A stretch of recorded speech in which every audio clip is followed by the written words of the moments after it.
selalu berusaha menyimpan sesuatu yang bisa membawa manfaat, baik untuk dirinya, untuk anak cucunya, maupun untuk keluarganya, untuk masa kini dan masa depannya. Kadang simpanan itu berbentuk uang, kadang berupa tanah, lain saat berbentuk pabrik, dan lain sebagainya. Sementara masa depan yang paling pasti adalah akhirat. Jika untuk masa depan dunia kita rela memeras keringat, membanting tulang, pergi pagi dan pulang petang, menyimpan uang, menyimpan tanah, menyimpan pabrik, pernahkah kita merenung jika satu saat kiamat datang, kita dibangkitkan dari kubur masing-masing, berdiri di padang mahsyar untuk mempertanggungjawabkan seluruh kegiatan hidup kita di dunia ini, lalu kita akan menuju ke alam akhirat. Sudahkah kita mempunyai simpanan untuk akhirat kita? Pada pertemuan kali ini saya ingin menyampaikan sebuah hadis di mana Rasulullah sallallahu alaihi wasallam bersabda, "Arba'un min kanzil jannah." Simpanan sorga ada 4 macam. Yang pertama, ikhfa'us sadaqah, menyembunyikan sedekah. Saudara-saudara kaum muslimin, sebagaimana yang kita maklum bahwa Allah Subhanahu wa taala melebihkan sebagian rezeki dari kita terhadap yang lain. Ada yang kaya, ada yang setengah kaya, ada yang miskin, ada yang setengah miskin, dan selanjutnya. Ada yang gajinya kecil tapi penghasilannya gede. Ada yang penghasilannya gede tapi nggak punya gaji. Ada juga yang memang gajinya gede dan penghasilannya gede. Kelebihan rezeki merupakan sunnatullah dan tidak harus membuat kita merasa lebih dari yang lain. Bahkan sebaliknya, kelebihan itu harus membuat kita ringan tangan untuk menolong mereka yang memang memerlukan pertolongan. Kalau saudara diberikan ilmu, maka pertanyaan akhirat cuma satu: ilmumu kau amalkan untuk apa? Kalau saudara diberikan umur yang panjang, pengadilan akhirat juga bertanya satu: umurmu kau habiskan di mana? Tapi kalau saudara diberikan harta, pengadilan akhirat akan bertanya 2: hartamu kau dapat dari mana? Kau belanjakan kemana? Dari mananya ditanya dan kemananya juga ditanya. Oleh karena kita akan dimintakan pertanggungan jawab, maka amanah yang bernama harta ini harus kita gunakan dengan sebaik-baiknya. Ada penggunaan yang merupakan kewajiban, itu zakat namanya. Ada penggunaan yang sewaktu-waktu, itu infak namanya. Ada yang lebih sewaktu-waktu lagi, dan itu sedekah namanya. Zakat dia terikat oleh haul dan nisab, oleh putaran batas waktu dan ukuran dari harta itu sendiri. Sedangkan infak terikat oleh situasi dan kondisi perekonomian seseorang. Sedangkan sedekah tidak terikat dengan apapun. Dalam kondisi seperti apapun kita bisa melakukan sedekah dengan yang terkecil sekalipun. Sampai-sampai Rasulullah sallallahu alaihi wasallam mengajarkan, la tahqiranna minal ma'rufi syai'an walau an talqa akhaka biwajhin talik. Atau ada hadis, tabassumuka fi wajhi akhika laka shadaqah. Senyumanmu kepada temanmu adalah sedekah. Jadi untuk melakukan sedekah tidak harus dalam berbentuk uang. Dengan ilmu kita bisa sedekah. Dengan tenaga kita bisa bersedekah, dengan pikiran kita bisa bersedekah, bahkan senyum kepada teman itu pun sedekah. Jadi kalau sedekah dengan uang memang belum punya uang, nyengir aja banyakin. Itu asal pada tempatnya, jangan lalu ketemu tiang listrik cengengesan. Tentu tidak pada tempatnya dan tidak wajar. Nah, sedekah yang paling dicintai Allah adalah sedekah yang disembunyikan. Artinya, jauh dari sifat riya. Kan kadang-kadang ada orang sedekah itu disebutkan namanya, apa tidak bagus? Kalau memang niatnya ikhlas, ya bagus-bagus saja. Untuk memberikan sugesti kepada yang lain. Di Fulan bin Fulan nyumbang sekian, diumumkan. Boleh kalau niatnya untuk memberikan rangsangan kepada yang lain supaya dia menyumbang lebih besar dari orang tadi. Tapi kalau itu mendatangkan riya, maka sedekah yang paling dicintai Allah adalah sedekah yang disembunyikan. Tangan kiri saja tidak tahu apa yang diberikan oleh tangan kanan. Sedekah yang dilakukan dengan ikhlas akan merupakan perbendaharaan surga, tersembunyi dari pandangan orang lain, tidak seorang pun tahu.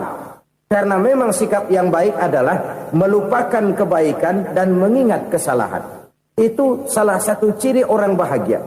Orang yang selalu mengingat kesalahannya dan berusaha melupakan segala kebaikannya. Kalau dia akan berada kebaikan, dia tidak bisa ikut, dia merasa rugi karena dia merasa belum pernah berbuat baik. Tapi kalau akan melakukan kesalahan baru, dia ingat kesalahan yang sudah-sudah, sehingga terhalang baginya untuk melakukan satu kesalahan baru. Demikianlah saudara-saudara, bahwa Allah melebihkan rizki sebagian kita dari yang lain, agar terjadi tolong-menolong dalam kehidupan ini. Jadi kesenjangan yang nature, kesenjangan yang alami, itu sunnatullah. Ada yang kaya, ada yang miskin, ada yang kelas menengah. Nah, kenapa lalu sekarang kita berusaha mengentaskan kemiskinan? Oleh karena adanya kesenjangan struktural. Kalau yang kaya bisa semakin kaya, kenapa yang miskin tidak bisa naik jadi ikut sedikit kaya? Sebab pada dasarnya Islam adalah agama yang sejak turunnya sudah berupaya memerangi kemiskinan. Bahkan dikatakan kemiskinan itu mendekatkan kepada kekufuran. Orang kalau miskin udah dekat banget sama kafir.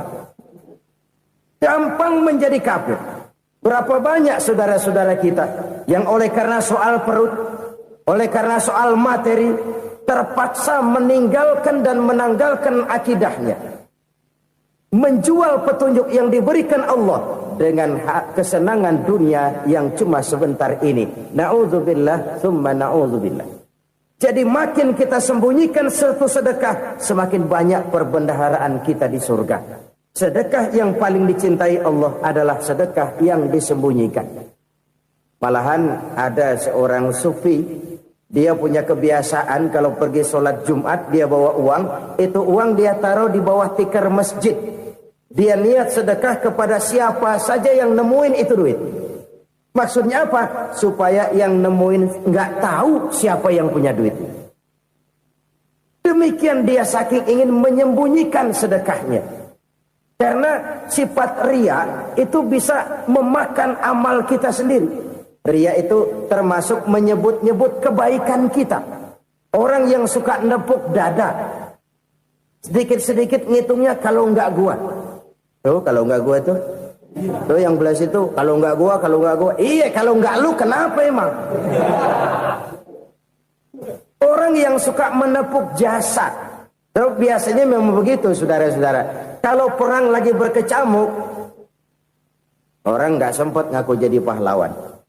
Tapi begitu perang selesai, yang kagak kenal bedil ngaku pahlawan, mas. Itu sesuatu yang biasa. Oleh karenanya, orang-orang yang ikhlas dalam bersedekah, disembunyikannya sedekah itu, Allah cinta betul. Malahan ada hadis memberikan jaminan, inna sedaqatal mar'il muslimi tazidu fil umri wa tadfa'u mitatas su'i. Sesungguhnya sedekahnya seorang mukmin tazidu fil umri, bisa menambah umur panjang. Wa tadfa'u mitatas su'i, dan menyelamatkan manusia dari mati secara su'ul khatimah. Jadi siapa yang kepengen panjang umur, banyaklah sedekah. Yang bosan hidup, pelit terus. Sedekah menambah panjang umur dan menyelamatkan manusia dari mati secara su'ul khatimah. Pak, katanya umur itu nggak bisa ditambah, nggak bisa dikurangin. Kapan? Kalau ajal sudah datang. Wa idza jaa ajaluhum la yastakhiruna sa'atan wa la yastakdimun. Kalau ajal datang tidak bisa dimajukan, tidak bisa dimundurkan. Itu kalau ajal sudah datang. Tidak bisa lagi umur ditambah dikurangi, sudah datang.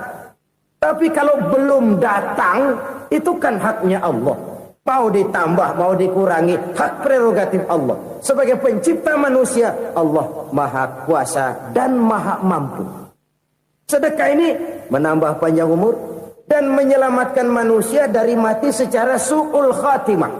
Itu orang mati kan sama ya, kondisinya mati, nggak nafas. Tapi hakikat mati kan lain-lain.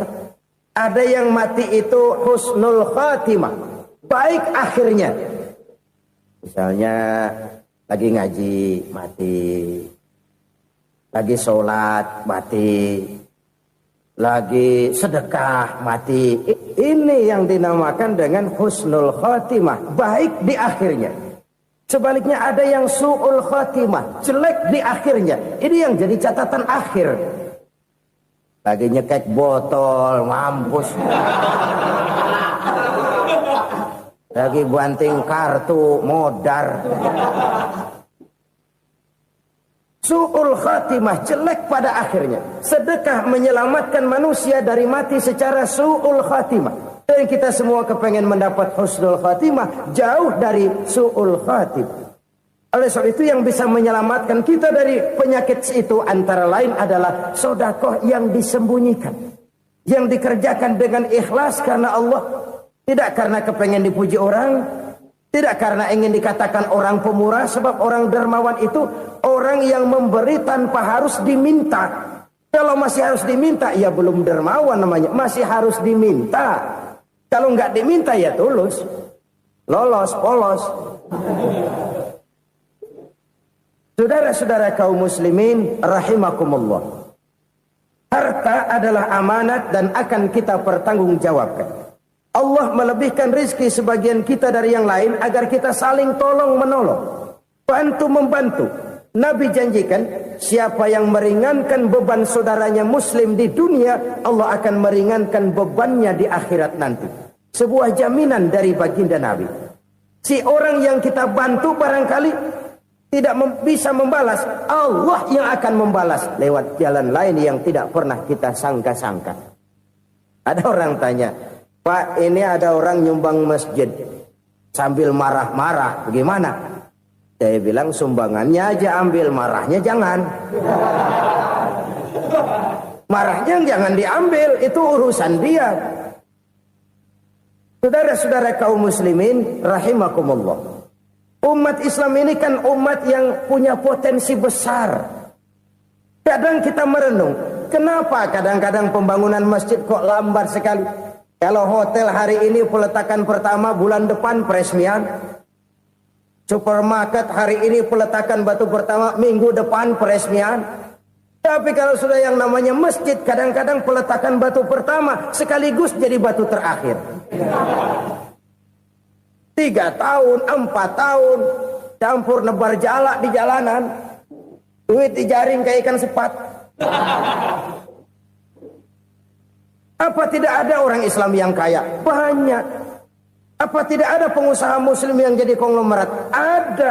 Lalu yang belum banyak itu yang komit terhadap nilai-nilai agamanya.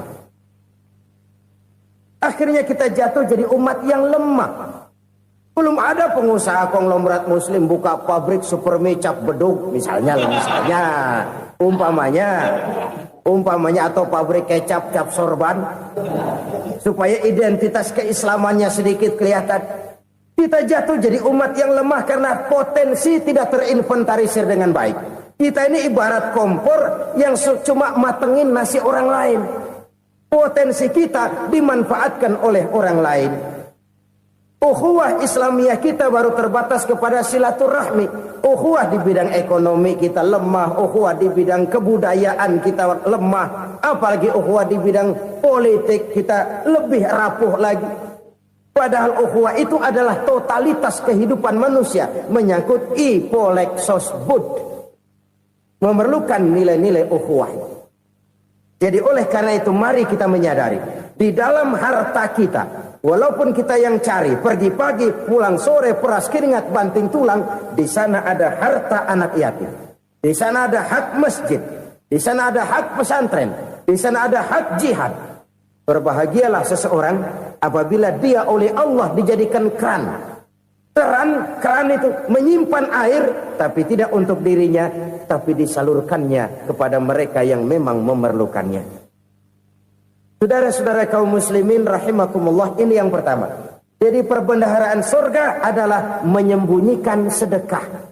Orang lain nggak tahu, kita pun nggak pernah ngitung-ngitung. Kita anggap lewat begitu saja, padahal itu deposit akhirat. Satu. Yang kedua, perbendaharaan surga itu apa? Wa kitmanul musibah, menyembunyikan kesulitan. Kadang orang takut menghadapi kesulitan, tapi makin kita merenung, hidup ini kan sebenarnya urusan. Takut sama urusan, ya jangan hidup. Tandanya orang hidup itu kalau punya urusan.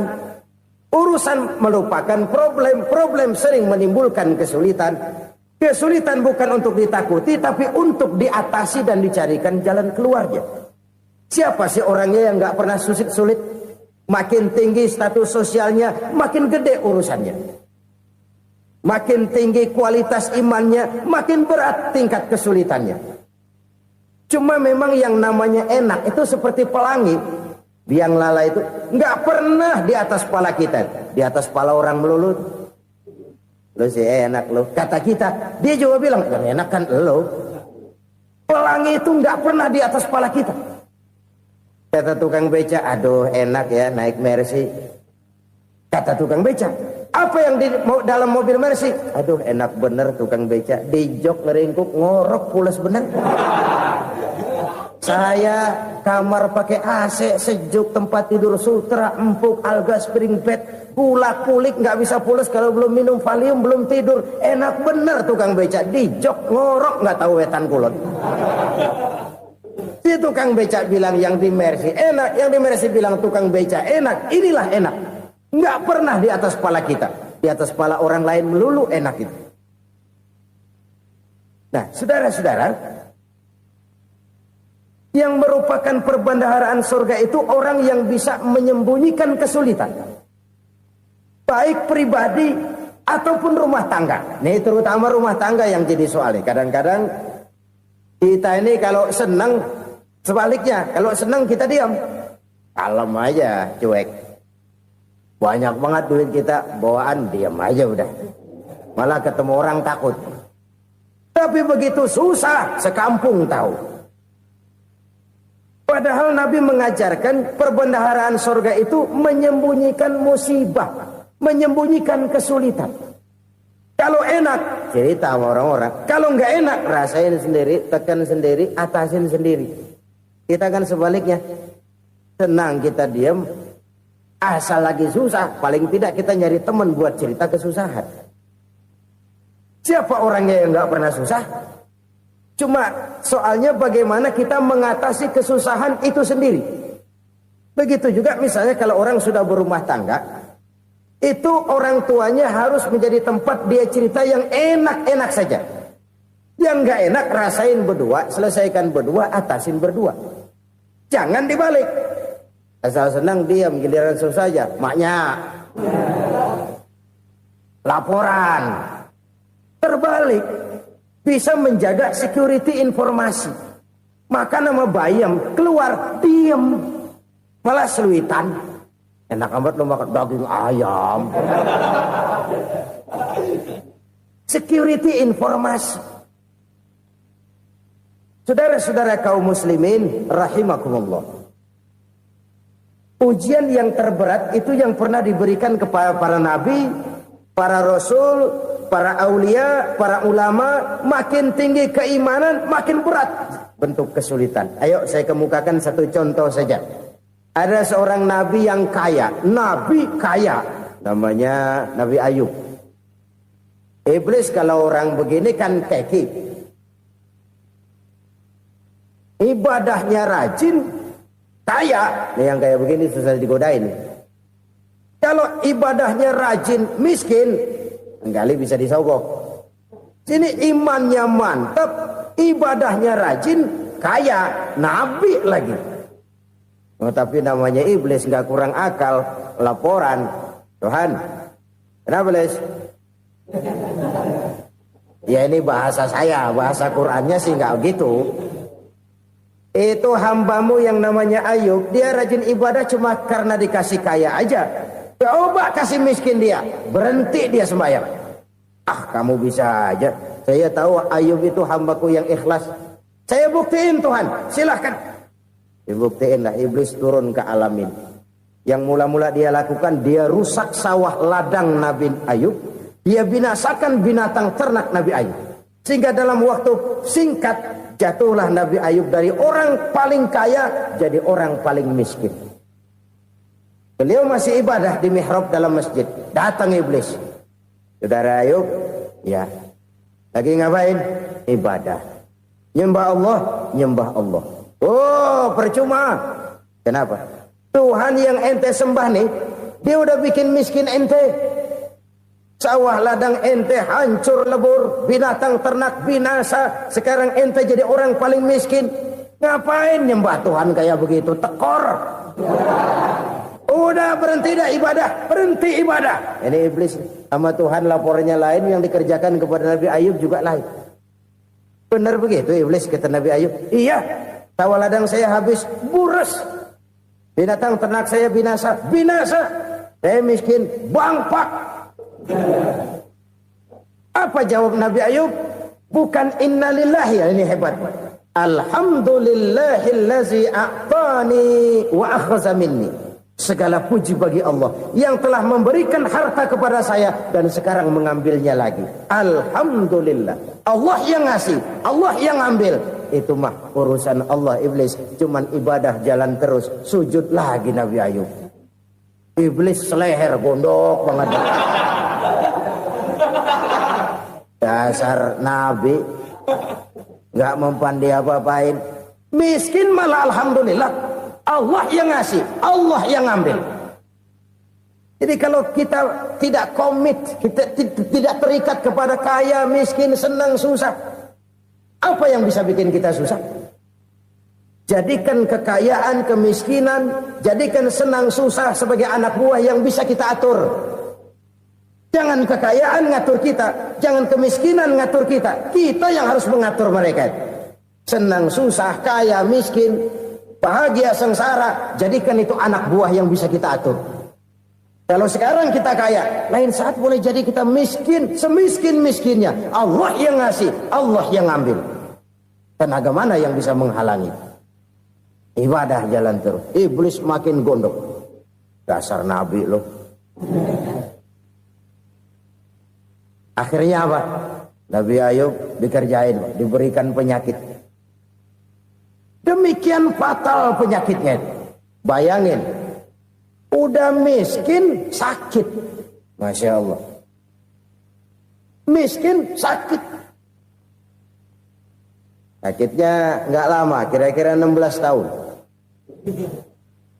Istrinya 3, 2 mental minta ceraiin. Ngerawatin laki bengek begini. Senang belum tentu, susah udah pasti nih. Cerai aja, cerai dah. Cerai. Tinggal satu Siti Rahmah yang setia menemani beliau. Sesetia-setianya hati perempuan. Satu saat Siti Rahmah bilang, "Bang, iya, abang kan Nabi bang. Lalu namanya Nabi kan doanya jarang meleset bang. Maksud kamu minta kenapa sih sama Tuhan biar abang sembuh baik dah bang?"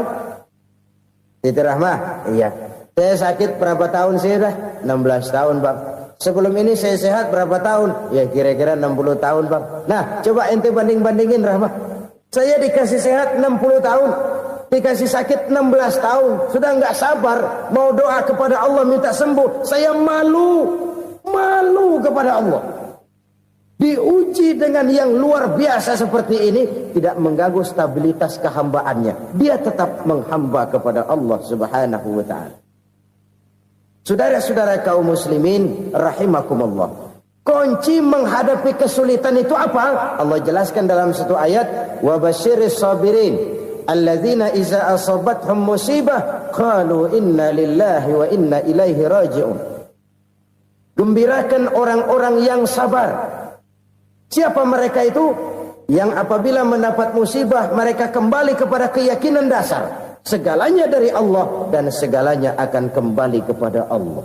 Ini konsepsi dasar dari sikap muslim dalam menghadapi berbagai kesulitan. Segalanya dari Allah, segalanya akan kembali kepada Allah. Kalau ini sudah kondisi dasarnya, maka kita akan lapang menghadapi kenyataan bagaimanapun pahitnya. Apakah itu namanya miskin, apakah itu namanya sakit, bahkan maut sekalipun. Maut sekalipun. Segalanya dari Allah, segalanya akan kembali kepada Allah. Ini sikap hidup, bukan sekedar ucapan. Kita kadang-kadang menjadikannya sebagai ucapan. Mulutnya sehingga berhenti, innalillahi wa inna ilaihi rajiun, tapi nangisnya terus gerung-gerungan. Bukan itu, ini kesadaran moral. Kalau segalanya dari Allah, segalanya kembali kepada Allah, kan sebenarnya cuma nunggu giliran. Hari ini saya nyembayangin dia, entah hari apa saya disembayangin orang. Hari ini saya antar dia ke kubur, entah hari apa orang nganterin saya ke kubur. Hari ini saya tahlilkan dia, entah nanti kapan orang tahlilkan saya. Segalanya dari Allah, segalanya akan kembali juga kepada Allah. Oleh sebab itu saudara-saudara, kesulitan bukan untuk ditakuti.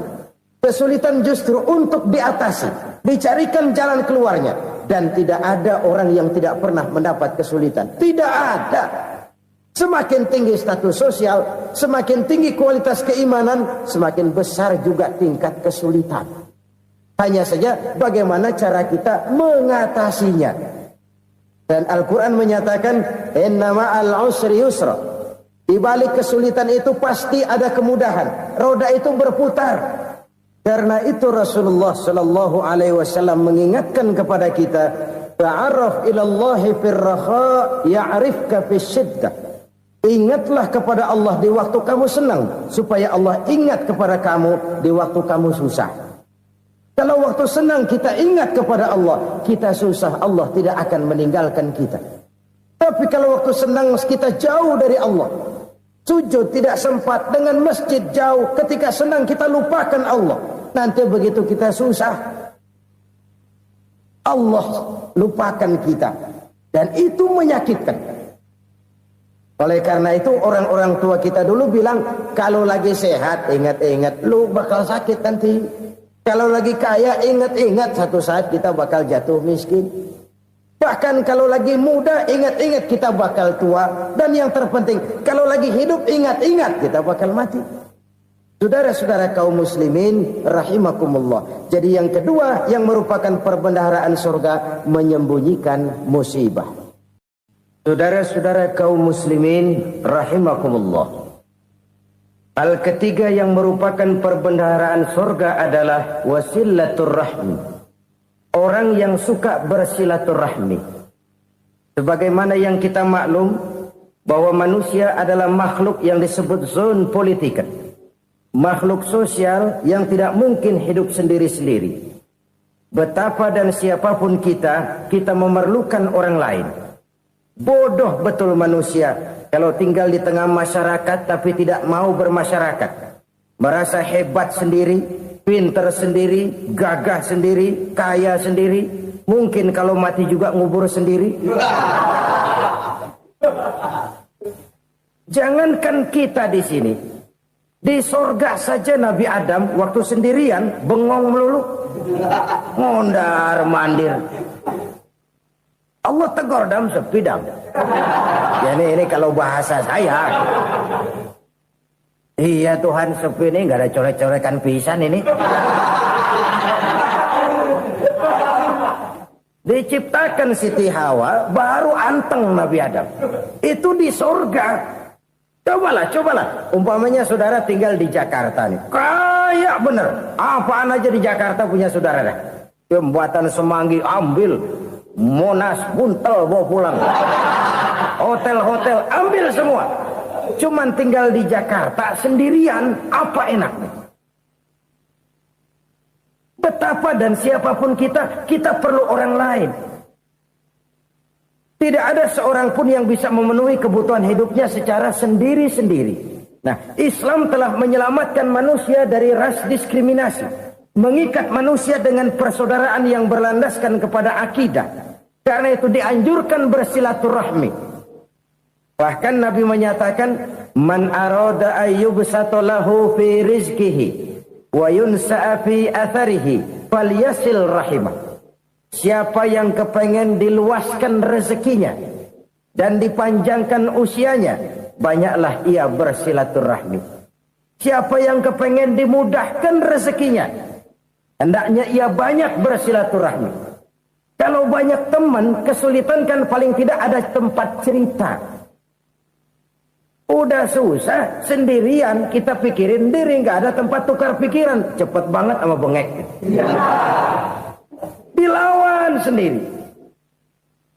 Nah, secara makro kita bisa berkata, tidak mungkin ada kemenangan kalau tidak ada kekuatan. Tidak ada kekuatan kalau tidak ada kesatuan dan persatuan. Tidak mungkin ada kesatuan dan persatuan tanpa semangat silaturahmi. Kalau umat Islam mau menang, dia harus kuat. Kalau umat Islam mau kuat, dia harus bersatu.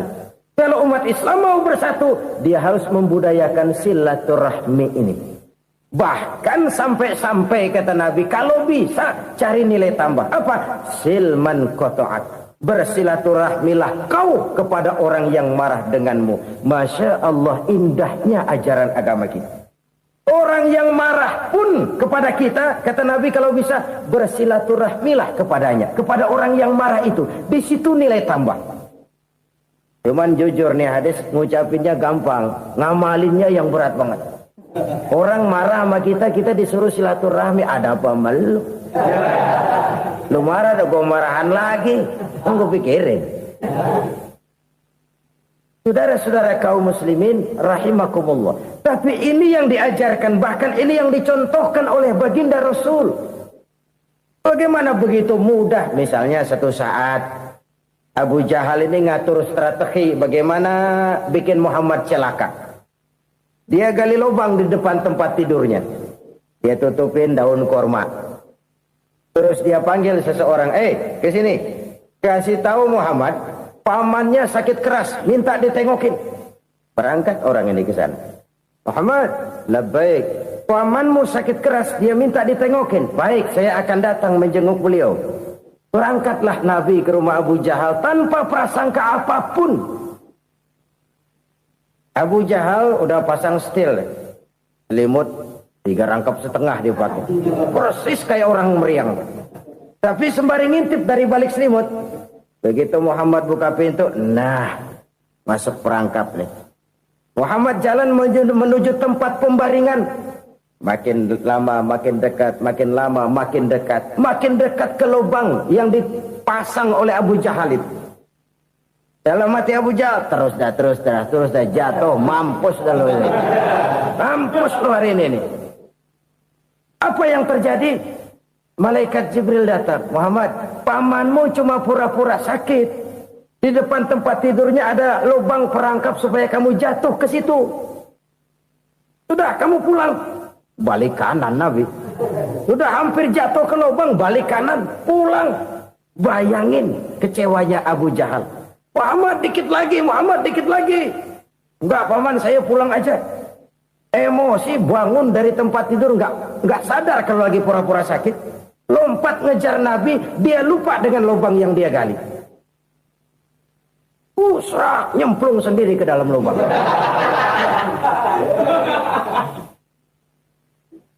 Nabi terus berlalu. Ini terjadi keanehan. Jatuh ke lubang yang dia gali itu sebenarnya nggak terlalu dalam ya. Antara 3-4 meteran lah. Tolong saya jatuh ke lubang ini. Datanglah pelayan-pelayannya itu. Angkat saya dari sini. Oh, yang ngulurin tambang. Satu gulung, belum juga nyampe itu tambang. Kurang, beli lagi ke warung. Sambung, ulur lagi, nggak juga bisa sampai. Wah, ini kerjaan Muhammad ini. Tolong, siapa salah seorang kamu ke rumah Muhammad? Kasih tahu, encangnya kecebur. Minta ditolongin. Sampaikan kepada Rasul. Kenapa?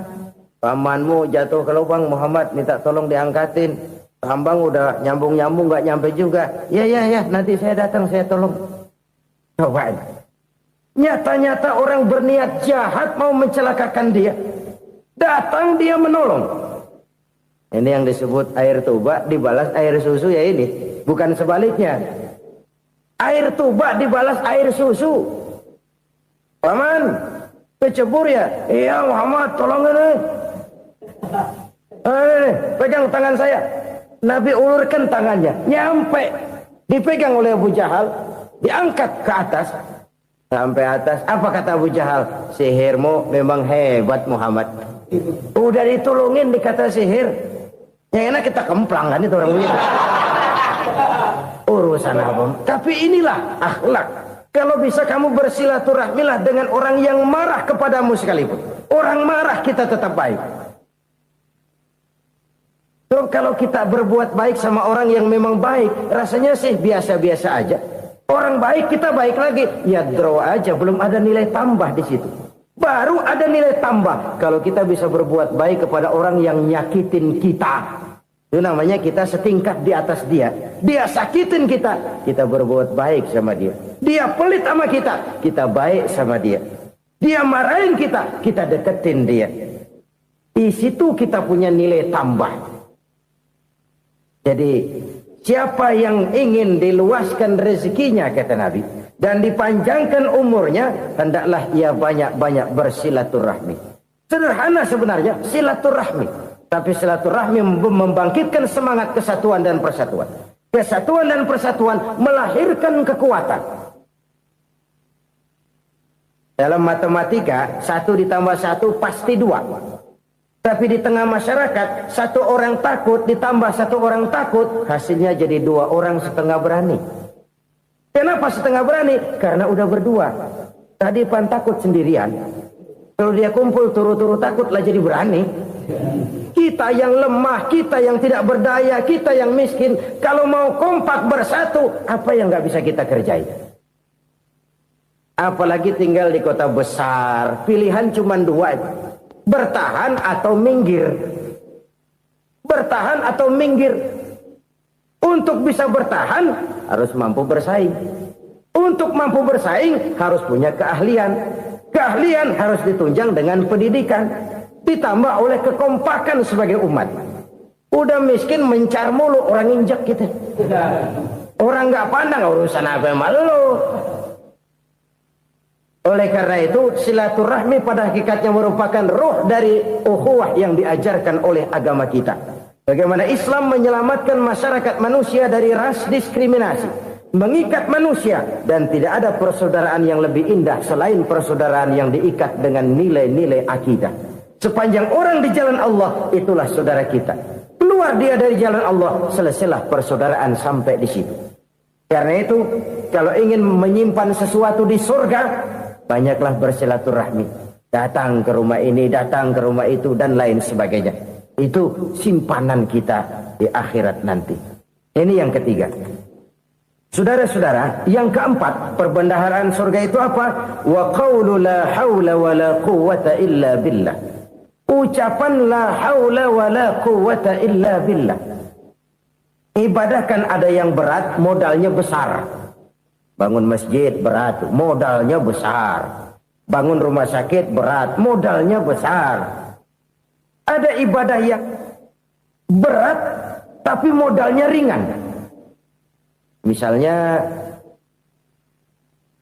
puasa. Puasa itu berat, mengendalikan nafsu. Kalau sekedar nggak makan nggak minum sih enteng, mengendalikan nafsu itu jihad terbesar. Tapi kan modalnya ringan, cuma niat saja. Ini ibadah berat, modalnya ringan. Ada ibadah yang ringan, modalnya juga enteng. Seperti termasuk ucapan la haula wa la quwwata illa billah. Tanpa sadar, la haula wa la quwwata illa billah. Nyelengin tuh di surga. Nyelengin, kita nggak terasa. Nyelengin simpenan akhirat. La haula wa la quwwata illa billah. Nyimpan lagi. Kaget, la haula wa la quwwata illa billah. Nyimpan lagi. Banyak simpenan. Walaupun sebenarnya yang dimaksud di sini adalah kesadaran batin. Bahwa tidak ada daya dan kekuatan kecuali Allah. Itu intinya. Kita memulai pekerjaan disunahkan baca bismillah. Kan begitu. Apa itu? Kesadaran moral. Bahwa ini saya bisa kerjakan. Saya kerjakan ini dengan menyebut nama Allah. Kenapa? Kalau Allah tidak memberikan daya dan kekuatan, mana mampu saya kerjakan ini. Maka saya kerjakan ini dengan menyebut nama Allah. Bismillah. Kesadaran moral. Manusia hanya wajib berusaha, tapi nggak pernah wajib berhasil. Banyak hal-hal yang kalau kita renungkan secara rasio, nggak mungkin. Tapi jadi kenyataan. La haula wa la quwata illa billah. Tidak ada daya dan kekuatan kecuali bagi Allah semata-mata. Kesadaran moral akan kelemahan dan keterbatasan makhluk bernama manusia. Kadang kita kagum dengan otak, tapi kita sering lupa sama yang bikin otak. Padahal bagaimanapun hebatnya otak, yang bikin otak pasti lebih hebat dari otak. Nggak percaya, silahkan otak-otakan. Inilah kecenderungan. Kita kagum dengan pesawat-pesawat mutakhir, bukan main besi gede banget terbang itu. Alangkah hebatnya. Lalu apa yang bikin otak tidak lebih hebat dari itu semua? Kita puji laut, apa yang bikin laut tidak lebih hebat dari laut itu? La haula wa la quwata illa billah. Tidak ada daya dan kekuatan kecuali Allah. Apa yang bisa kita lakukan? Kalau tidak karena daya dan kemampuan yang diberikan oleh Allah kepada kita. Lahirlah sikap tawadu, rendah hati. Tidak melonjak menjadi angkuh dan sombong. Sadar akan kelemahan dan keterbatasan diri. Sebagai makhluk yang diciptakan oleh Allah subhanahu wa ta'ala. Jadi satu sisi ini ucapan yang berpahala. La haula. Jadi wiridan. Pada sisi lain ini kesadaran moral. Sikap mental, kesadaran batin bahwa yang punya daya dan kekuatan itu cuma Allah. Kita nggak pantas untuk sombong, sebab sombong itu pakaiannya Allah. Kita nggak sedang pakai pakaian Allah, kegedean. Dan makin kita renungi, makin terbentur. Apa sih yang bisa kita sombongin? Kita mau sombong apa? Kayak pintar, itu kan semua relatif. Di atas langit masih ada langit lagi. Jadi oleh karenanya, marilah kita menyadari. Manusia hanya wajib berusaha, tapi tidak pernah wajib berhasil. Yang berusaha saja tidak wajib berhasil, apalagi yang tidak berusaha. Islam bukan agama orang pemalas yang selesai sholat lalu endelohom, nggelenggem ayem-ayem. Tapi Islam bukan agama orang sombong yang setelah berusaha lalu tidak memerlukan Allah. Kita bisa saja bikin proyeksi tahun sekian kita bakal panen besar menurut perhitungan otak. Tapi ada kejadian lain. Apa? Tikus ngambek. Habis itu dimakanin tikus, panen gagal. Proyeksi rasional gagal oleh tikus-tikus yang ngambek itu. Bisa saja terjadi. Tahun depan kita panen besar. Urung. Kenapa? Musim panas panjang. Dan sekarang ini koran-koran bikin berita musim mengalami penyelewengan. Bukan cuma manusia yang nyeleweng sekarang. Musim pakai nyeleweng. Mestinya kan musim hujan udah selesai. Masih hujan-hujan juga. Musim. Nah sekarang kita boleh bikin proyeksi, kita bakal panen besar. Tahu-tahu musim panas panjang, sawah retak, air kering. Cari teknokrat yang paling botak, suruh pendekin tuh musim panas. La haula wa la quwata illa billah. Inilah kesadaran moral. Saudara, saya teringat satu saat ada seorang konglomerat. Umurnya ya kira-kira 70-an. Suatu saat dia ditanya oleh wartawan, Pak, umur Bapak berapa sih? Ya paling 10 tahun. 10 tahun? 10 tahun? Anak Bapak berapa orang? Satu saja? Satu. Harta Bapak berapa? Ya paling-paling bangsa 7 juta kali. 7 juta? Iya. Pak, kenapa Bapak bohongi saya? Bapak punya buku biografi. Koran-koran, majalah-majalah banyak memuat cerita riwayat hidup Bapak. Saya tahu umur Bapak 70. Kenapa bilang cuma 7 tahun? Saya tahu anak Bapak 8. Kenapa cuma bilang 1?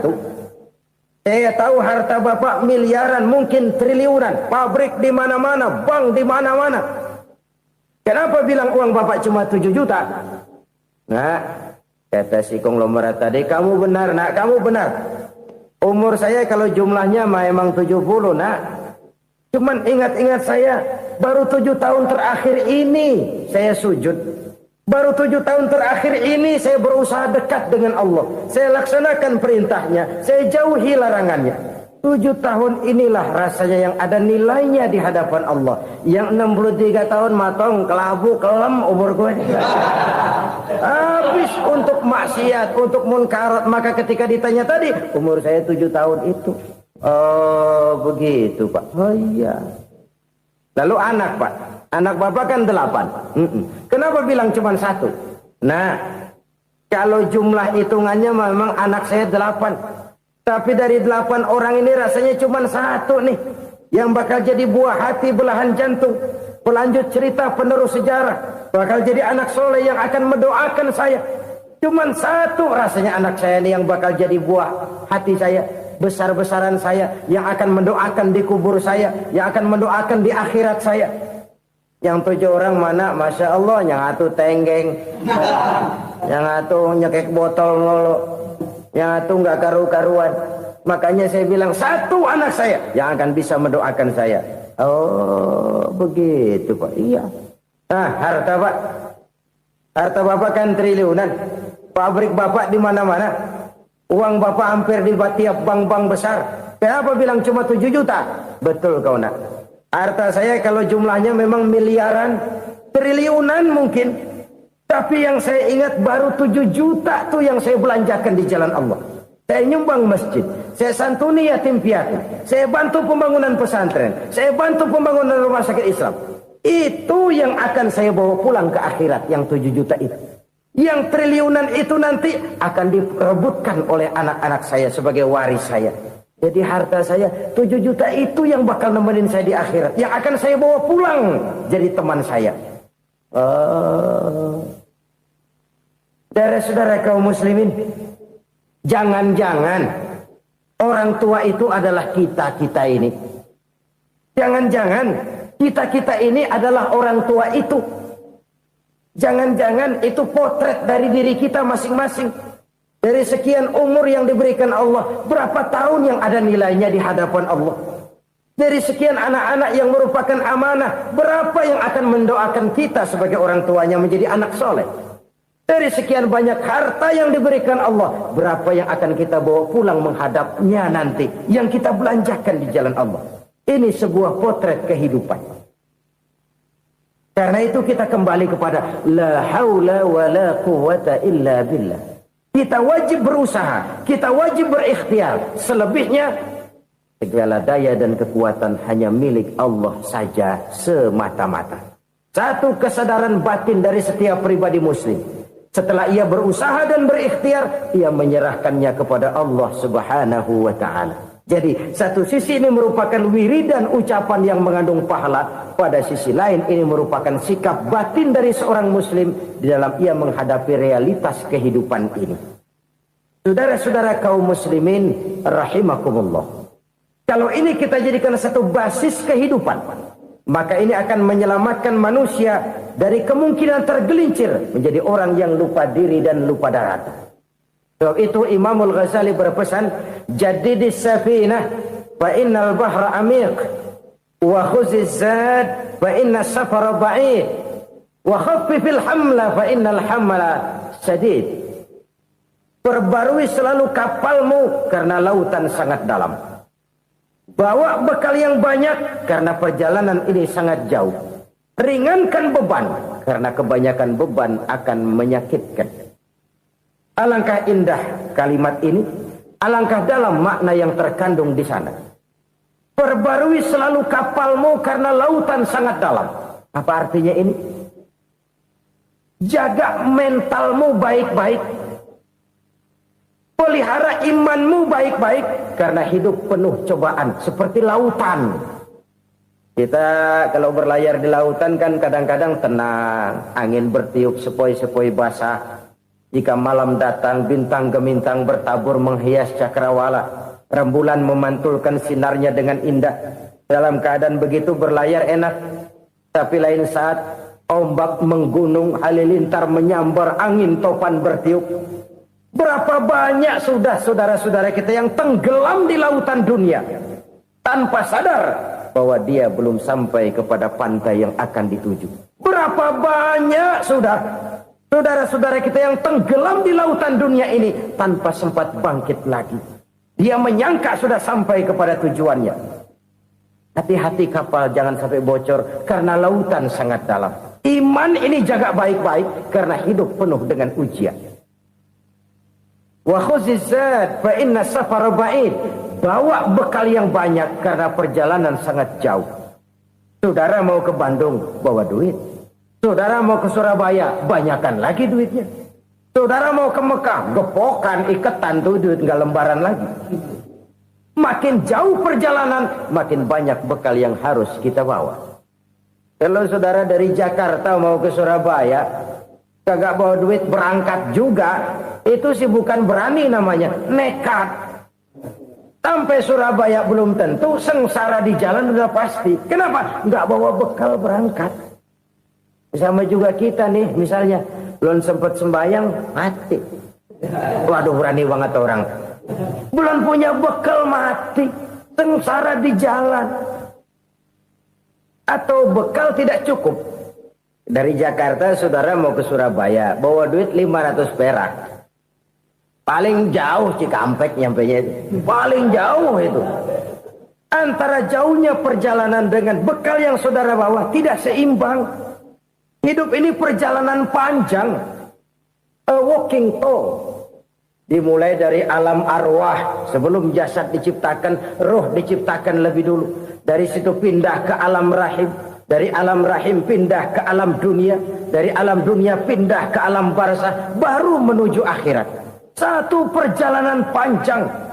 Kalau bekal tidak bawa, sengsara di jalan. Bawa bekal yang banyak karena perjalanan ini sangat jauh. Wa khaffifil hamla, ringankan beban karena beban itu cuma akan menyulitkan. Kalau bekal itu sih keperluan, tapi beban nggak kita perluin, cuma ngeberat-beratin. Apa ini beban? Dosa. Kecurangan, kebatilan, kezoliman, ketidakadilan, kesewenang-wenangan. Itu akan jadi beban kita di akhirat. Alangkah celakanya, perjalanan panjang, bekal tidak bawa, beban kelewat banyak. Alamat sengsara di jalan. Pahala tidak ada, dosa berlipat ganda.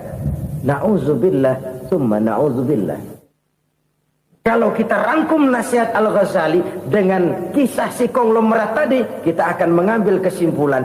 Pertama, bekal terbaik dalam menghadapi gejolak kehidupan ini tidak lain adalah iman. Yang kedua, pahala dan dosa. Dua hal kontroversial. Pahala adalah bekal, dosa adalah beban. Tapi kita sekarang kan tidak begitu terangsang kepada yang abstrak. Orang berlomba mencari yang konkret-konkret saja. Yang real. Kalau memang dosa, benjol dong. Kira-kira begitu. Kira-kira begitu. Persis orang Yahudi dulu. Orang Yahudi itu kan pernah minta kepada Nabi Musa. Ya Musa lan nu'mina laka hatta narallaha jahrah. Musa, kami nggak bakal mau beriman kepada Allah kalau belum kami lihat Allah ada nongkrong di depan kami. Kalau memang Tuhan ada, taruh dong di depan kami. Mau yang konkret-konkret saja. Kalau memang dosa, benjol dong.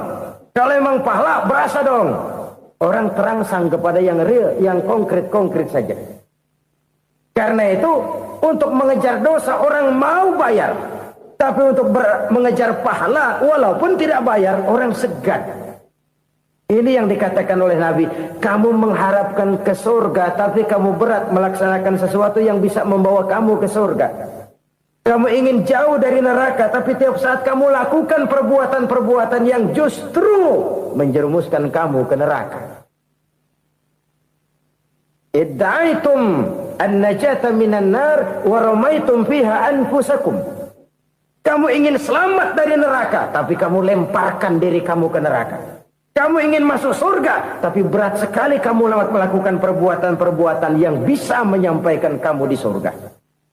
Saudara-saudara kaum muslimin rahimakumullah. Jadi hal keempat yang merupakan perbendaharaan surga adalah la haula wa la quwwata illa billah. Satu sisi ini merupakan ucapan yang memperberat timbangan akhirat. Pada sisi lain ini merupakan sikap hidup seorang muslim. Kesadaran batin yang sangat dalam bahwa tidak ada daya dan kekuatan kecuali Allah.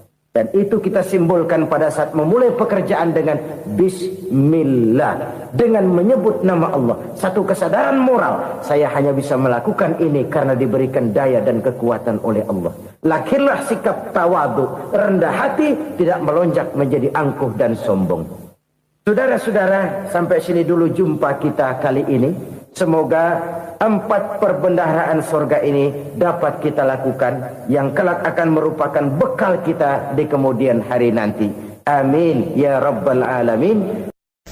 Bapak-bapak, ibu-ibu, saudara-saudara kaum muslimin rahimakumullah. Di dalam kehidupan kita sebagai seorang muslim, minimal 5 kali dalam sehari semalam kita mendengar seruan untuk mendirikan solat yang disebut azan. Ada kalimat menarik di dalam kalimat azan itu, yakni seruan hayya 'alal falah, marilah menuju kepada keberuntungan, marilah meraih kemenangan.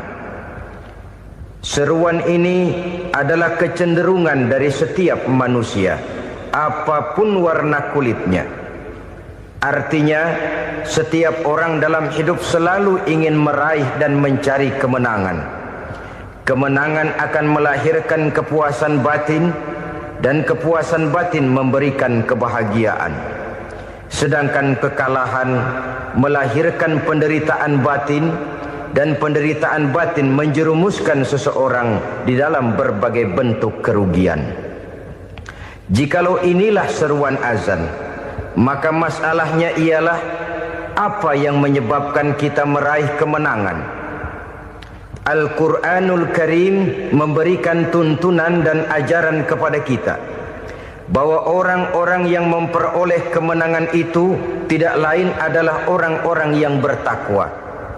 Hanyalah mereka yang bertakwa kepada Allah Subhanahu wa ta'ala pada akhirnya akan tampil sebagai pemenang. Lalu siapa orang yang bertakwa itu? Dijelaskan dalam awal-awal Al-Baqarah, orang yang bertakwa yang akan meraih kemenangan. Pertama, alladzina yu'minuna bil ghaib, yaitu orang-orang yang beriman kepada yang gaib. Percaya bahwa ada alam yang gaib, alam yang abstrak, alam yang tidak bisa dijangkau oleh salah satu daripada panca indera kita. Mereka percaya dan beriman kepada adanya malaikat, beriman kepada adanya iblis dan jin, beriman kepada adanya alam kubur, beriman kepada adanya alam mahsyar, beriman kepada adanya alam akhirat, beriman kepada adanya surga dan neraka. Beriman bukan cuma sekedar beriman dalam ucapan bibir saja, tetapi beriman yang nilai iman itu mampu mewarnai gerak dan gaya hidupnya.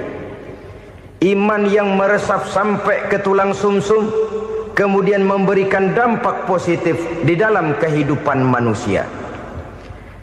Alam, kita tahu, adalah sesuatu yang selain Allah, dan Allah bukanlah alam. Apapun namanya selain daripada Allah, itu adalah alam. Alam pada hakikatnya terbagi menjadi 2. Ada alam syahadah, alam nyata, alam konkret, alam yang bisa dijangkau oleh salah satu indera kita. Kemudian ada alam ghaib, alam yang tidak bisa dijangkau oleh panca indera kita, alam metafisika, alam abstrak, alam yang wajib kita imani keberadaannya. Kita percaya bahwa malaikat itu ada, Kita percaya kepada jin, bahwa jin itu ada. Kita percaya kepada adanya iblis dan setan. Bukan percaya kepada iblis dan setannya, percaya bahwa iblis dan setan itu ada. Itu termasuk salah satu daripada sifat orang yang bertakwa kepada Allah. Saudara-saudara kaum muslimin rahimakumullah, kecenderungan pembangunan yang lebih bersifat materialistis biasanya menggeser aspek kehidupan rohani. Orang berpikir empiri, dan dalam pola pikir yang demikian maka alam gaib tidak lagi mendapat perhatian.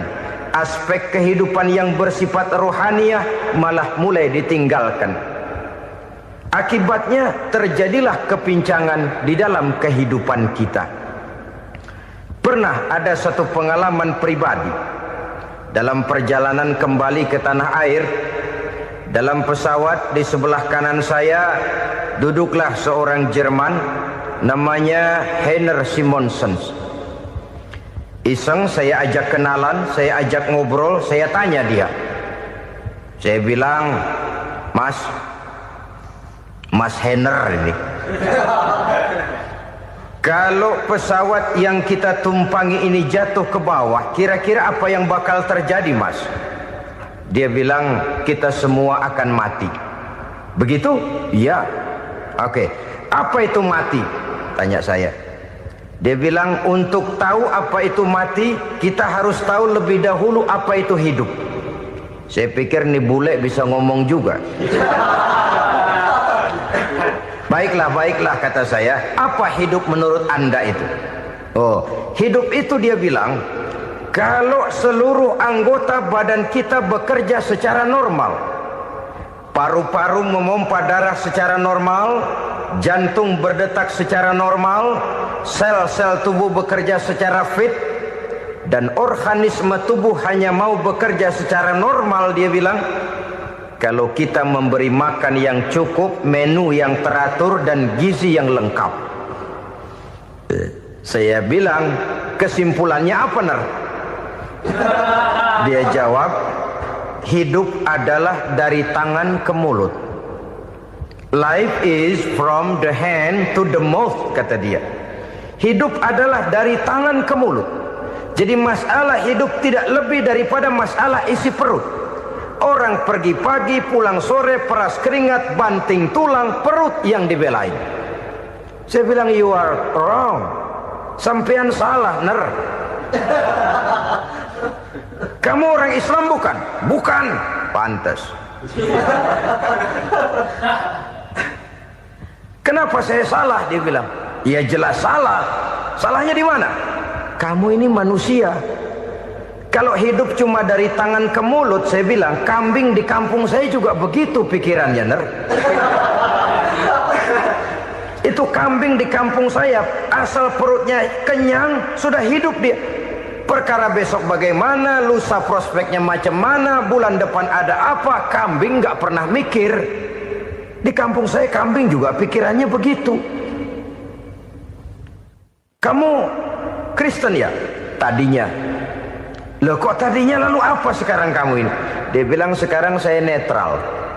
Saya tidak beragama, tapi saya percaya kepada Tuhan sebagai pencipta alam. Saya ingat benar dia bilang, I haven't any religious, but I believe to God as the creator of the world. Kenapa bisa netral begitu, Ner? Habis saya bingung katanya. Islam bilang Islam baik, Kristen bilang Kristen baik, Hindu Buddha bilang Hindu Buddha baik, semua agama baik. Saya netral sekalian, nggak beragama. Yang penting saya percaya kepada Tuhan. Saya bilang, Ner, kamu ini kayak orang mau beli celana, lalu bingung. Yang satu bilang Levi's bagus, yang satu bilang Blue Jean hebat, yang satu bilang Wool England hebat. Celana ini hebat, celana itu bagus, celana ini hebat. Semua celana bagus, kamu bingung. Akhirnya netral, tidak pakai celana. Itu juga salah. Saya pikir-pikir, kemudian saya melihat bahwa dua pola berpikir Heiner ini nampaknya sudah mulai menggejala di lingkungan masyarakat bangsa kita. Disadari atau tidak, secara jujur kita harus berkata, dua pola pemikiran Henner ini mulai berkembang di tengah masyarakat bangsa kita. Pertama, pola pikir materialisme. Hidup adalah dari tangan ke mulut. Masalah hidup tidak lebih masalah isi perut. Itu yang perlu dibela, dan disitulah arti kehidupan. Pergi pagi, pulang sore, peras keringat, banting tulang untuk mempertahankan perut. Kalau sudah kemari cara orang berpikir, maka buat apa percaya kepada yang gaib? Untuk apa sholat? Untuk apa puasa? Untuk apa zakat? Untuk apa menghadiri majelis taklim? Tanpa kepercayaan kepada yang gaib, hidup berjalan menurut alur empiris dan materialis. Kalau sudah ke sana cara orang berpikir, biasanya orang lalu cenderung menghalalkan segala cara. Hanyalah orang yang percaya bahwa akhirat ada. Hanyalah orang yang percaya bahwa alam kubur itu ada. Hanyalah orang yang percaya bahwa malaikat itu ada, hidupnya akan lebih terarah dan terkendali. Karena kepercayaan kepada yang gaib, yang merupakan fase daripada kehidupan setelah hidup yang sekarang ini, mewarnai gerak pribadi seseorang di dalam dia melakukan kegiatan hidupnya. Pola berpikir materialisme, disadari atau tidak, mulai menggejala di lingkungan masyarakat bangsa kita. Hidup tidak lebih dari urusan tangan ke mulut, mulut ke tangan, tangan ke mulut. Asal perut sudah kenyang, hiduplah sudah. Perkara bagaimana prospek hari yang akan datang, bagaimana akhirat, tidak jadi persoalan. Ini yang oleh Nabi diperingatkan, ad-dunya sijnul mu'min wa jannatul kafir. Dunia adalah penjara bagi orang beriman dan surga bagi orang kafir. Dulu di zaman Belanda hadis ini pernah disalah tafsirkan, disalah artikan, digunakan sebagai senjata untuk mengkebiri dan membuat impoten umat Islam. Sudahlah, umat Islam gak usah macam-macam, kata Belanda. Dunia ini kan penjara buat orang Islam, surga buat orang kafir. Di penjara jangan bertingkah.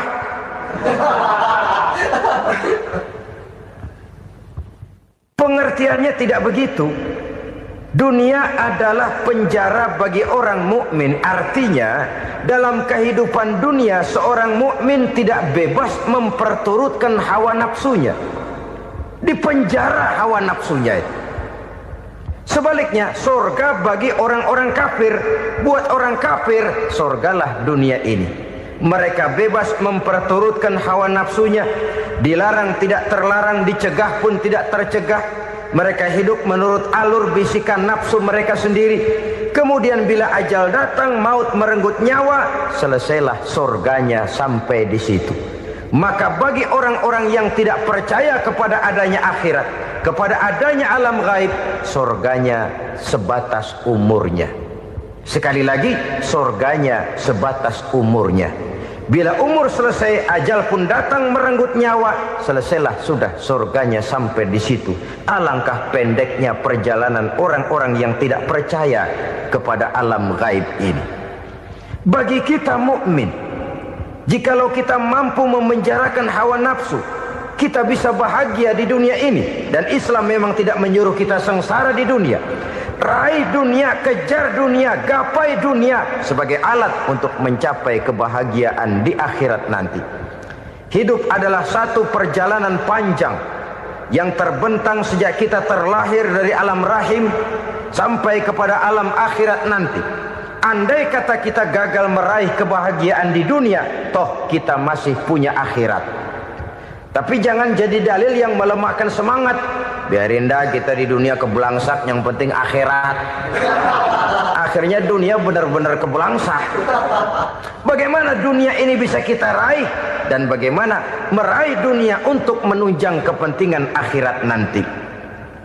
Yang kedua dari pikiran Henner yang saya lihat menggejala di lingkungan masyarakat bangsa kita, timbulnya manusia-manusia netral. Seolah-olah Tuhan yes, agama no. Sama Tuhan percaya, agama ogah. Tuhan ngangguk, giliran agama godeng. Padahal hampir dalam setiap ayat dalam Quran, kata-kata amanu biasanya bergandeng dengan wa amilus shalihat. iman dan amal soleh. Ini sebagai isyarat Tuhan dan agama jangan pernah dipisah-pisah. Apabila kita bertuhan, maka kita harus beragama. Apabila kita beragama, maka agama itu harus bersumberkan dari Tuhan yang kita imani itu. Tidak mungkin kita pisah, Tuhan yes, agama no. Sama Tuhan percaya tapi agama bikin sendiri. Sembayangnya cukup bengong 2 jam madep ngulon.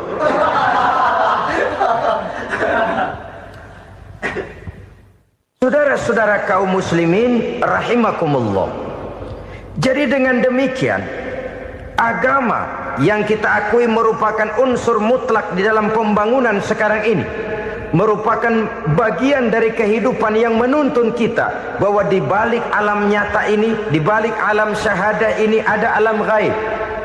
Dan mudabbir, murabbi, yang mengatur, yang menguasai, yang memelihara baik dia alam nyata, baik dia alam gaib, tidak lain adalah Allah Subhanahu wa ta'ala.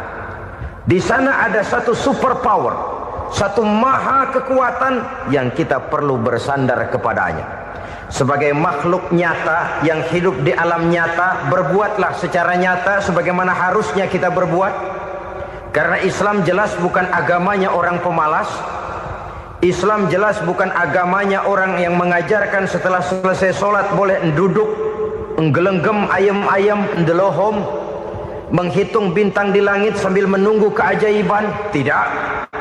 Islam adalah agama yang mengajarkan apabila sholat sudah selesai kamu kerjakan, bertebaranlah di permukaan bumi, cari karunia Tuhanmu. Jangan hidup berpangku tangan menunggu keajaiban. Karena hidup bukan undian. Jangan berharap untung besar tanpa mau peras keringat. Tapi di sebalik itu toh kita juga harus yakin bahwa di sisi usaha nyata yang kita lakukan ada satu super power, satu maha kekuatan gaib yang menentukan berhasil dan tidaknya usaha kita. Kepercayaan kepada hal semacam inilah yang mendorong kita untuk mempunyai sandaran vertikal, agar jikalau usaha ini berhasil, kita tidak lupa diri dan lupa daratan. Jikalau usaha ini gagal, kita tidak putus asa dan buruk sangka, tidak cupik pandangan dan sempit hati, tapi mampu melihat persoalan dengan kacamata putih sambil husnuzon kepada Allah Subhanahu wa ta'ala. Kita percaya malaikat itu ada. Ada yang namanya raqib dan atid, mengawasi gerak hidup kita sampai kepada gerak hati kita. Ini memberikan sugesti agar kita berhati-hati. Tidak sejengkal tanah pun kita bisa berlindung dari pengawasan raqib dan atid. Ada munkar nakir yang akan menyoal kita di alam kubur. Ada malaikat Malik, penjaga neraka. Ada malaikat Ridwan yang menjaga surga. Kita percaya kepada adanya jin, kita percaya kepada adanya setan, iblis. Percaya kepada adanya, bukan mempercayai si setan, si iblis lalu menjadikannya sebagai teman. Tidak. Percaya bahwa mereka itu ada dan merupakan makhluk Allah yang gaib, yang diciptakan Allah Azza wa Jalla.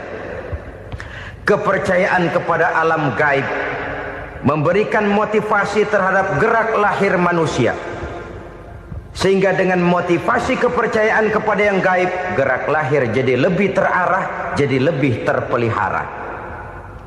Pernah seseorang bertanya, "Pak, apakah adanya akhirat bisa dibuktikan secara ilmiah?" Saya bilang tidak bisa, tidak bisa. Kenapa? Karena yang berangkat nggak pernah pulang kembali lagi. Kalau dia pulang kemari bisa kita tanya bagaimana enak di sono. Cuma secara moral saya katakan, lebih beruntung orang yang percaya kepada akhirat daripada yang tidak. Sekarang saudara percaya akhirat ada, lalu saudara baik-baik di dunia, sholat, puasa, zakat, menolong orang lain, menebarkan kebajikan. Saudara mati, andai kata akhirat tidak ada, toh dalam hidup saudara sudah berbuat baik. Paling tidak nama saudara akan dikenang sebagai orang baik. Sebaliknya, saudara percaya, kata saya, bahwa akhirat tidak ada, lalu hidup semau-maunya, tenggelam dalam maksiat dan munkarat, menentang Allah, tidak mau ruku dan sujud. Lalu saudara mati, kemudian akhirat ada, ayo mau apa? Bekal tidak punya. Jadi secara moral lebih beruntung orang yang percaya kepada adanya akhirat daripada yang tidak percaya. Dan itu alam gaib yang tidak bisa dibuktikan secara eksat. Jangankan untuk membuktikan seperti itu, dalam kehidupan sehari-hari saja yang kita rasakan tidak selalu berbentuk toh. Angin, bagaimana sih bentuknya angin? Kita tidak tahu. Merah, buktinya kalau dikerok merah. Yang merah itu kulit, yang kulit kita bukan anginnya. Sakit, rasa sakit itu ada, tapi bagaimana bentuk sakit? Kita nggak pernah tahu. Kalau kita makan cabai pedas, bagaimana bentuk pedas itu tidak ada, tapi rasa ada. Bentuk pedas hijau, cabenya bukan pedasnya. Tidak semua yang kita rasakan bisa kita gambarkan dalam bentuk yang konkret. Oleh karena itu, sekali lagi bahwa kepercayaan kepada alam yang gaib mampu memberikan satu sugesti yang menata kehidupan seseorang lebih lurus, lebih terarah, dan lebih terkendali. Maka wajar kalau kepercayaan kepada yang gaib mengantarkan seseorang untuk meraih kemenangan. Kenapa?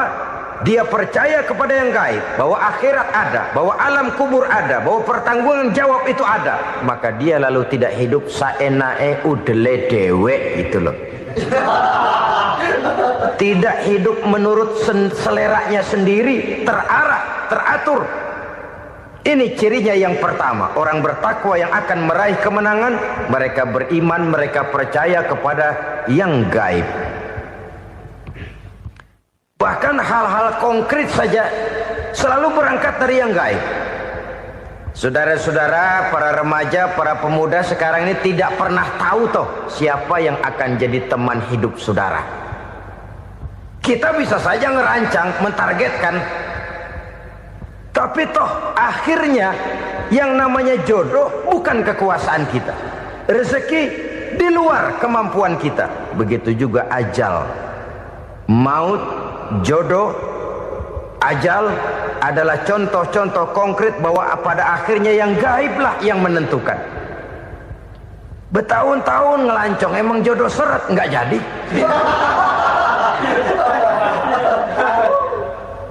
Begitu kenal baru setengah malam nginep ditangkap hansip.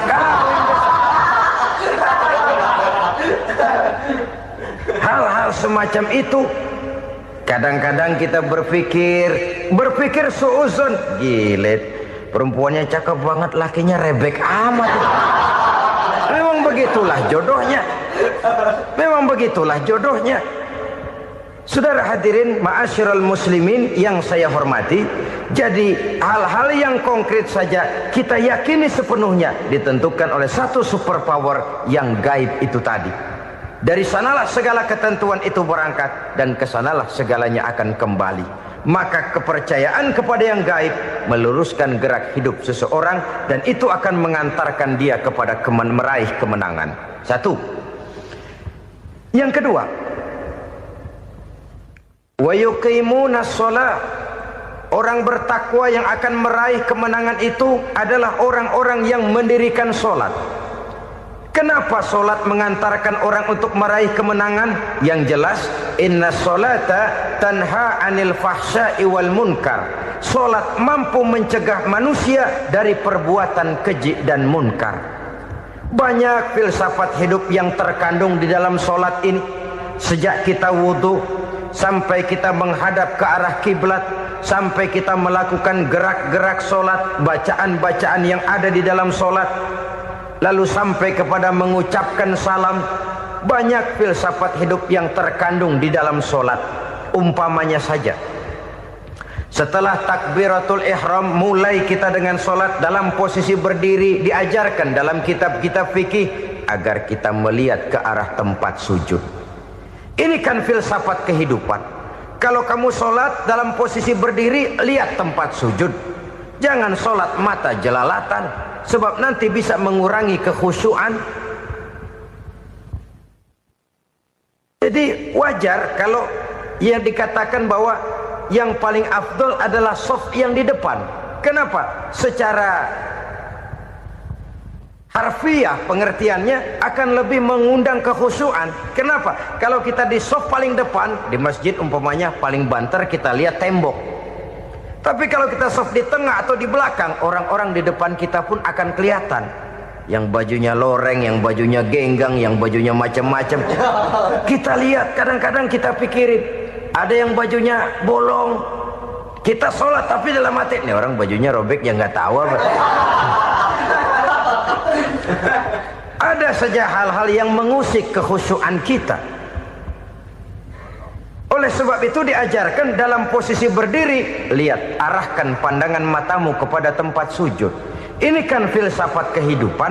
Maksudnya apa? Kalau lagi diri lihat dong tempat sujud. Kalau udah di atas ingat dong sama yang bawah. Kalau sudah tinggi ingat dong dari mana kamu berangkat. Kalau sudah berkuasa bantu dong yang lemah. Kalau sudah kaya santuni dong yang miskin. Kalau sudah alim bimbing dong yang awam. Ini filsafat kehidupan. Dalam posisi berdiri kau lihat tempat sujud. Ini akan melahirkan kepekaan sosial di mana seseorang mau tahu kepada orang lainnya. Bagaimanapun kaya kita, tinggi pangkat dan jabatan kita, jikalau hidup hanya untuk kepentingan perut sendiri saja, rasanya belum membawa manfaat di dalam kehidupan kita.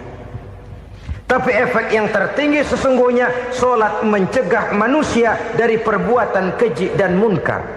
Perbuatan keji dan munkar walaupun kelihatannya mendatangkan uang, membawa keuntungan, tapi itu keuntungan semu, keuntungan sementara. Dengan menipu orang lain kita bisa dapat untung, tapi tidak membawa berkah.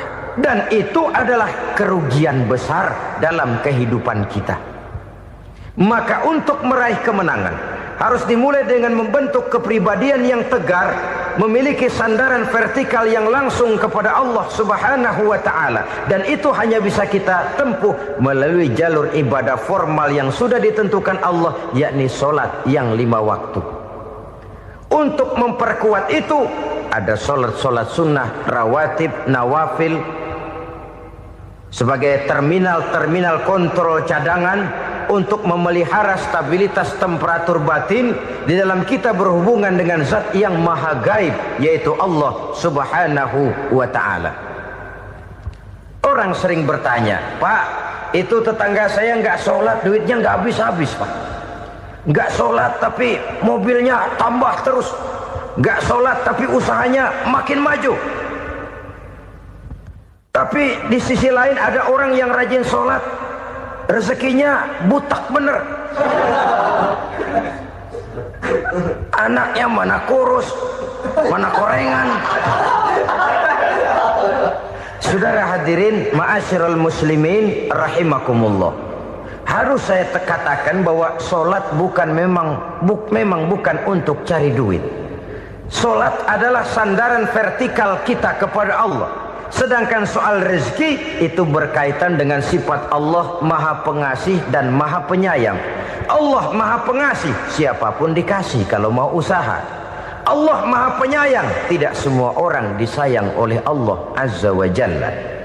Dan belum tentu banyak harta itu merupakan nikmat. Mungkin juga istidraj. Artinya istidraj itu dikasih tapi diambulin, kalau bahasa Betawinya itu. Dikasih tapi diambulin, itu bukan merupakan nikmat sesungguhnya, lebih merupakan azab dari Allah Subhanahu wa ta'ala.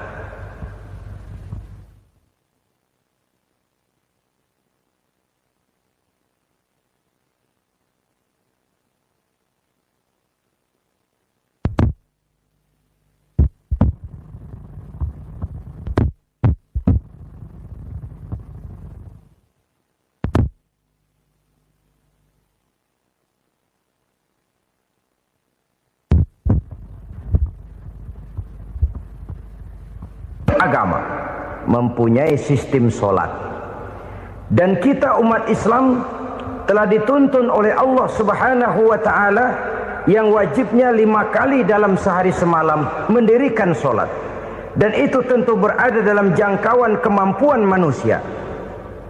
Pada awalnya barangkali kita memang merasa sholat itu satu kewajiban, tapi semakin kita hayati makna, manfaat dan filsafat yang terkandung di dalam ajaran sholat, semakin sampai kita kepada keyakinan bahwa sholat adalah keperluan kita. Sehingga pada waktu tertentu dinilai puncaknya, kita tidak lagi akan berkata saya wajib sholat, tapi kita akan berkata saya perlu sholat. Kalau kita sudah merasakan itu adalah keperluan kita, nah di sanalah kita baru akan merasakan ruginya kalau hal itu tidak kita laksanakan. Sepanjang kita masih berkata saya wajib sholat, kita akan lebih merasakan dia sebagai beban ketimbang sebagai keperluan. Yang jelas Allah tidak memerlukan ibadah yang kita laksanakan ini. Dengan kata lain, andai kata satu dunia penuh ini orang tidak ada yang sholat satu pun, Allah tidak akan turun dari jabatan Tuhan. Jangan lalu berpikir kalau kita ngambek se-RW kagak sembahyang Tuhan tekor kali ini ya. Tentu tidak. Itu perlunya kita, bukan perlunya Allah. Dan pada induknya kita akan berkata saya perlu agama. Kalau secara induk kita sudah memerlukan agama, maka konsep-konsep yang ada di dalam ajaran agama itu pun adalah juga merupakan keperluan kita. Baik dia bernama sholat, baik dia bernama puasa, baik dia bernama zakat, baik dia bernama haji, seluruhnya adalah keperluan kita. Dan sesuatu yang kita perlukan apabila tidak kita laksanakan akan melahirkan kerugian di dalam kehidupan. Jangan heran kalau kita membaca riwayat perjalanan hidup para salafus soleh, orang-orang soleh. Ada yang tahajud sampai 100 rakaat, ada yang sholat malam kakinya sampai bengkak. Kita sekalinya bengkak biri-biri. Ada yang sholat membaca surah dalam Al-Quran sampai khotam Quran. Kok mau? Mereka sudah merasakan itu keperluan. Itu saja soalnya. Satu saat pun jikalau kita merasa bahwa itu keperluan saya, kita pun akan melaksanakan seperti itu. Keperluan saya dalam kehidupan. Inilah yang kedua. Yang ketiga, orang bertakwa yang akan meraih kemenangan itu, wa mimma razaqnahum yunfikun. Mereka membelanjakan sebagian daripada rezeki yang diberikan Allah kepada mereka. Mereka infakkan di jalan Allah. Ada satu dialog menarik. Satu hari seorang anak muda bertemu dengan seorang kakek-kakek yang sudah dikenalnya baik. Bertanyalah anak muda ini, "Kek, umur kakek berapa tahun?" 15 tahun, kata si kakek. "Anak kakek berapa orang?" 1. "Harta kakek berapa banyak?" 15 juta. Si anak muda ini bengong, lalu protes, "Kok kakek bohongin saya?" "Kenapa?" "Saya tahu umur kakek 70 tahun. Kenapa ngaku 15? Saya tahu anak kakek 5. Kenapa bilang 1? Saya tahu kakek miliuner, miliaran uang kakek. Kenapa ngaku cuma 15 juta? Begini, kata si kakek tadi. Benar, umur saya 70 tahun. Tapi dari umur yang 70 tahun itu baru 15 tahun terakhir ini saya merasakan ibadah kepada Allah. Meninggalkan maksiat, jauh dari segala macam munkarat. Maka yang 15 tahun inilah yang benar-benar saya rasakan sebagai umur